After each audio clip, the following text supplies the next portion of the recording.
Hi everyone, welcome to J&D Gardens. Tell me the truth, does this look familiar to you? Your seedling trays are overflowing, you're running out of room in your grow rack. Yep, you know what that means? It's potting time. Now you just don't want to grab any soil from your backyard. You want to give your plants the best chance to thrive and grow in their containers until you can get them in the ground.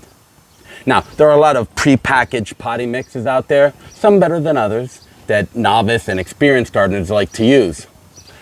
And yet, there are more advanced gardeners who like to make their own potting mixes for a bunch of different reasons. One, it could be that they like to control the amount of perlite or vermiculite that's in it, or that it becomes a cost issue because it's cheaper for them to buy certain ingredients in bulk and make it all themselves as opposed to buying individual bags. So for people who aren't familiar with the whole potting mix process, I'll explain. So I'm going to give you an everyday example we can all relate to. Here's a pre-packaged pack of cookie mix. We've all used it, we all liked it. Well, most of us do anyway. But yet there are some people who say, oh, well, you know what, there's not enough morsels in it. I like the taste, but there's not enough morsels. So they go out and buy the morsels and they add it to the mix, which is fine. And truth be told, we do that as well. Then there could be more experienced bakers who say, you know what, I would never use this stuff. I've prepackaged, what are you kidding me? I have the best recipe in the world passed down from my grandma Trudy, and I'm gonna stick with that. And they make it from scratch. Then there could be other people, excuse me, who have 100 cookies to make for their kids' bake sale. And you take a package like this, which is about $3. Sometimes you can find it on sale, but let's just stick with $3. And it tells you can make so many cookies, but we know that never works out that way. So let's say conservatively, you can make a dozen good cookies. You got to determine how many packages of this do I want to buy. And you got to take into consideration all the ones that you and your family are going to eat. So let's say you want to buy about 10 packages of this, and 10 times 3, that comes out to be $30. So that can get kind of expensive. So what you'll probably do is go buy the flour, buy the eggs, buy the milk, and follow a recipe and make it yourself. And it'll probably save you half the cost, and it'll probably be just as good. So I hope that makes sense. Okay, so let's equate that to the potting mixes. So here's an example of a potting mix I've used in the past. It's Miracle-Gro Moisture Control, and it's great stuff. And like I said, I've used it in the past, and I would use it again if I was in a pinch. But let's just say for the sake of argument, I said, it didn't have enough vermiculite in it. So what I would do is I would add vermiculite to it. Now let's use another example. Like we make a lot of compost here at J&D. So instead of going out and buying peat moss or coconut coir for a base, I'm gonna use my compost because it's free. So I'll get the perlite and vermiculite and mix it all together myself. Now another example, excuse me, is that let's just say you had to, you have these 2-gallon pots that you have to fill up. And let's say a bag like this is about $15. Sometimes you can find it cheaper, but that's generally the going rate. And it's 50 quarts, so I can fill about 6 of these. But let's say you had to fill 36 of these. You're like, oh well, so it's 15 times 6, it comes out $90, and that's just one pot size. You can say, wow, that's a lot of money. So it would make more sense to use the compost that I have and buy the perlite and vermiculite in bulk and mix it all myself. That's starting to make sense? Can you see the correlation between the baker and the gardener? I think you can. So with that, let's go start making some potting mix. Okay, so we're here at the mixing trough. We have all our ingredients laid out. Let's start talking about the base of your potting mix. Now, a lot of people like to use stagnant peat moss, and it's a good product. We've used it in the past. It's pretty economical. For 3.8 cubic feet, it's about $13 and change. You might be able to find it cheaper, but I think that's the going rate, at least in this area. But here at J&D, we make a lot of potting mix. So I think this is going to be our 4th batch, and we're probably going to do another 2 batches after that. So if I had to pay 13 and change each time I made the mix, not including the other ingredients, that can get kind of expensive. It could be $60, $70 depending on how much you make. So that's why here at J&D we like to use compost. We make it ourselves. It's price is right. It's the ingredients for the compost is free. It's all our clippings from last season, other than a little sweat equity that we put into turning the pile of compost. It's free, so nothing's better than that. So I'm going to try to be as comprehensive as I can in the video when talking about the materials and the actual measurements. So for the purpose of this video, I'm going to use liquid measurements. So think about, for every gallon of base, in this case it's compost, we use a cup of perlite, a cup of vermiculite, and half a cup of worm castings. So this trough holds about 110 gallons. Now we're only making 40 gallons at a time. So for 40 gallons of compost, you'll need 40 cups of perlite and vermiculite. Now, with liquid measurements, we're going to do it by the quarts. So every quart is 4 cups. So I would need 10 quarts, of each of the ingredients. Now I have my scoop here, which is about 58 ounces, and when I do a heaping scoopful, it comes out to about 2 quarts. So we're going to use the scoop, a lot easier, and then I only have to do it 5 times. So I hope that made sense. Let's get into the ingredients. So the first one is perlite. So what is perlite? Perlite is that white popcorn-like material you see in potting mixes. It's a volcanic glass that is heated up to over 1600 degrees Fahrenheit.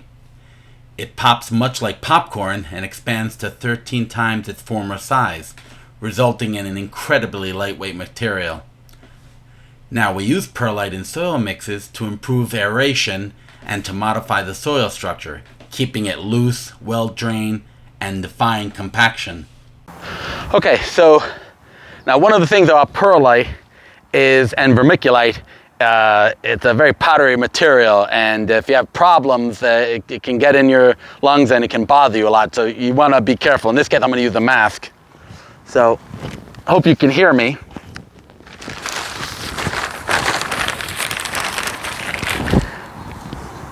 So I'm going to do about 5 scoops.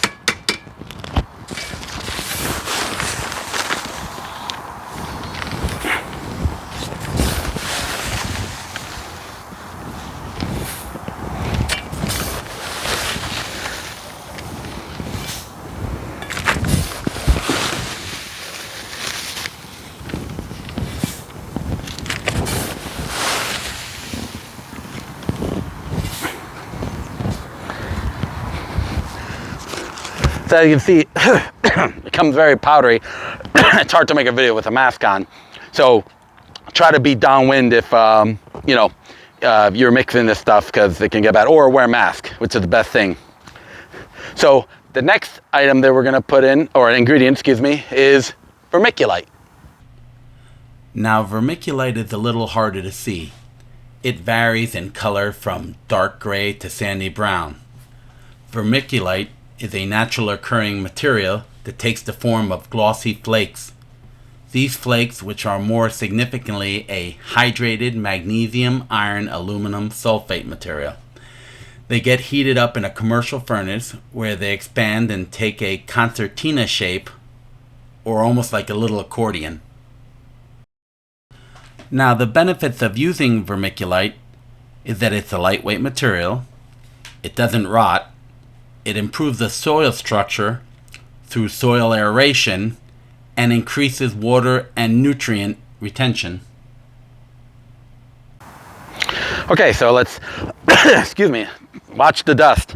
Let's get the vermiculite. Boy, let's move this perlite out of the way. Get our vermiculite.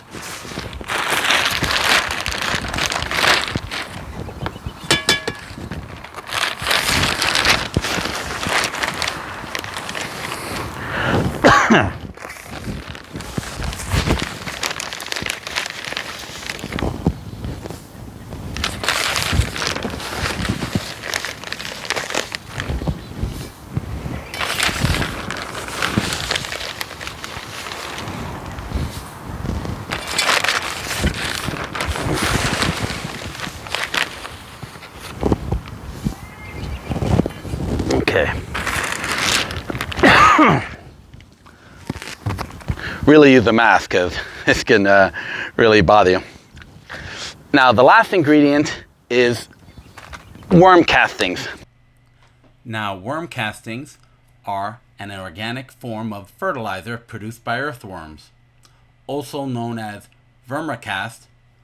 Worm casting manure is essentially earthworm waste. Now, the benefits of using worm casting in your potting mix is that it increases water retention in the soil, improves soil aeration, and anchors plants' nutrients that would otherwise leach away with watering. So worm casting is a great ingredient to add to your potting mix. Now for this amount, which is 40 gallons, it comes out to be about 6 pounds.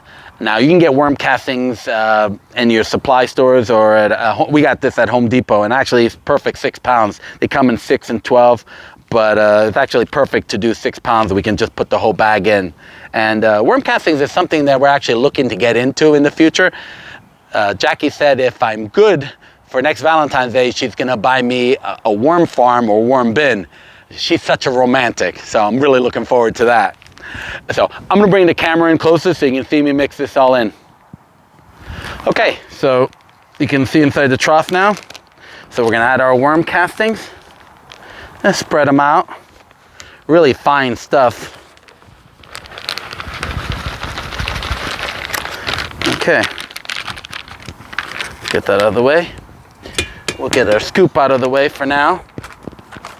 Okay, now a good way to start mixing in the beginning is to use your pitchfork. So at this point, when it's mixed with the dirt, you don't have to worry as much as far as the powder, and you'll see it starts taking another color.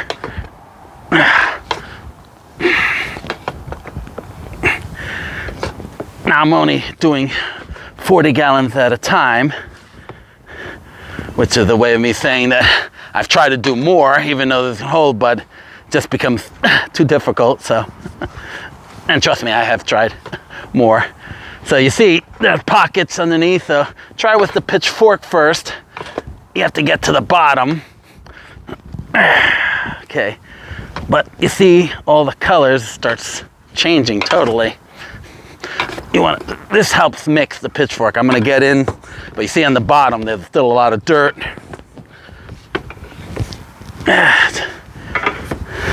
As much as this seems, we're gonna go through this and no problems. See, you gotta mix it around. And then at some point, I'll turn to the shovel, because you see, there's still a lot of dirt underneath.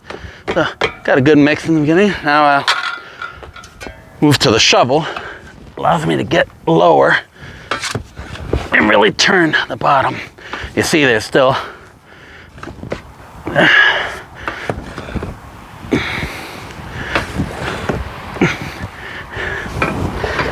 whoop. And some people like to add more perlite or vermiculite, and that's fine. This actually just works for us. You see, it's still, oh, it's mixed. Now as I pull the top out and put it in the wheelbarrow, I'll just keep mixing the bottom, any part that I did, but you want to try to get as much as you can.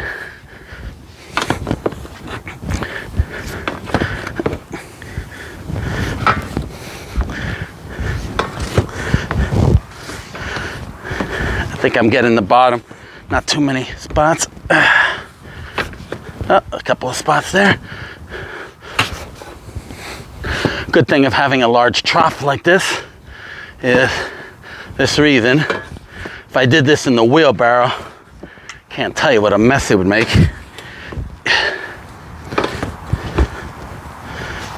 Yeah, I think we're just about there.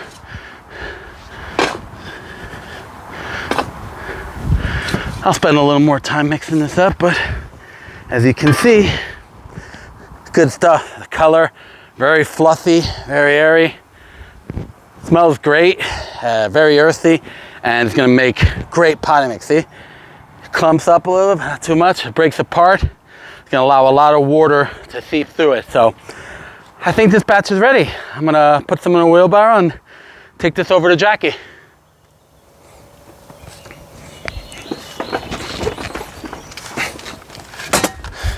All right, babe, I got a fresh batch of cookie dough for you. I guess I'll start baking now. So I hope you enjoyed this video. If you did, please leave us a comment. We'd love to hear from you. And be sure to hit like and subscribe. So until next time, remember, yes, we canna.